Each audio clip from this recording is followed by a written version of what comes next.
Welcome to another edition of Hours and Minutes, where we take hours of information and condense it into just a few palatable minutes. Today, our topic is financial underwriting.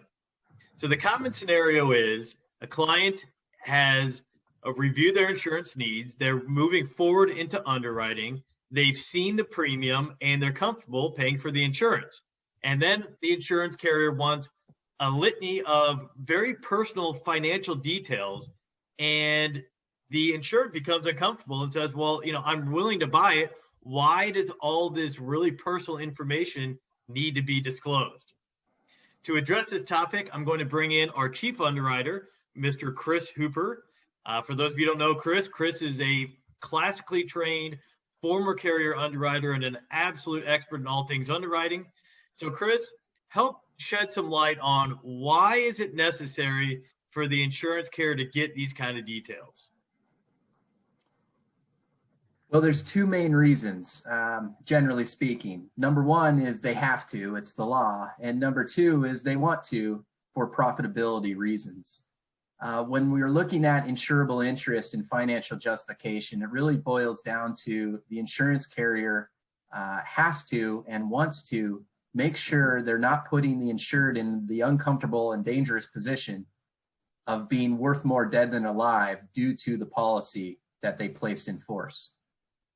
So when you say insurable interest, I guess I think people naturally go to other types of insurance that they own. For example, people who own vehicles or homes and have those vehicles or homes insured, the insurance company wants to know what the details are of that vehicle, basically so they can value what it would cost to indemnify that policy owner for the loss or damage to the vehicle or the home. It's a little bit more difficult when it comes to insuring people.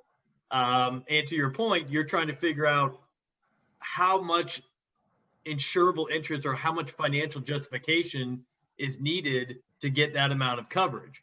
So how does that math work? Is there a multiple, or how is the insurance company justifying what's appropriate?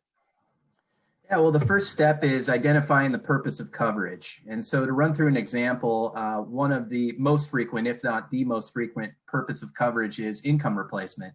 And it's when you have a couple of people, usually married, and they have shared financial obligations.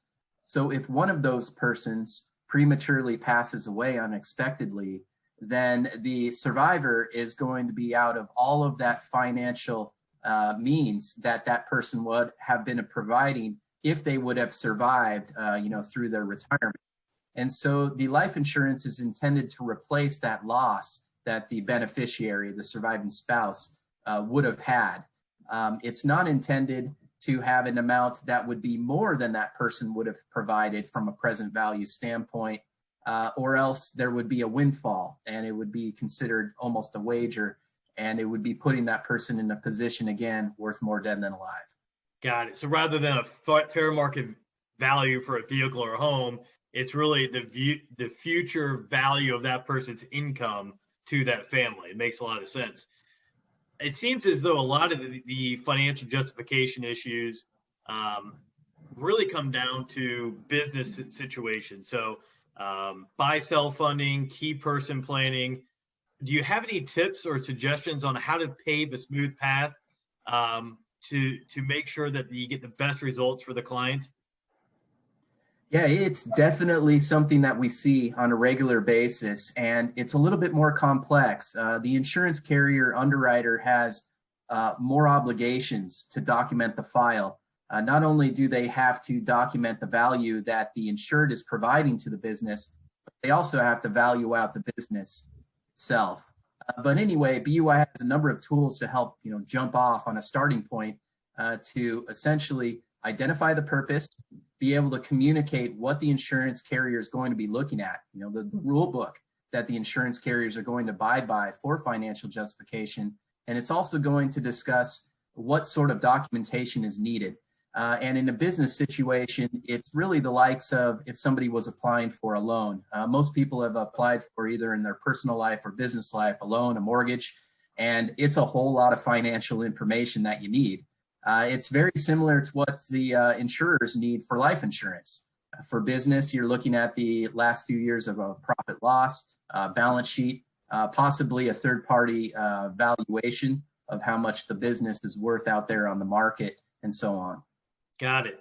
So to your point, BUI has a business succession evaluation, a key person evaluation that really can help identify the appropriate amount of coverage for these businesses. And we also have financial underwriting tools that can provide rules of thumb. Those are available on request to anybody on the BUI marketing team.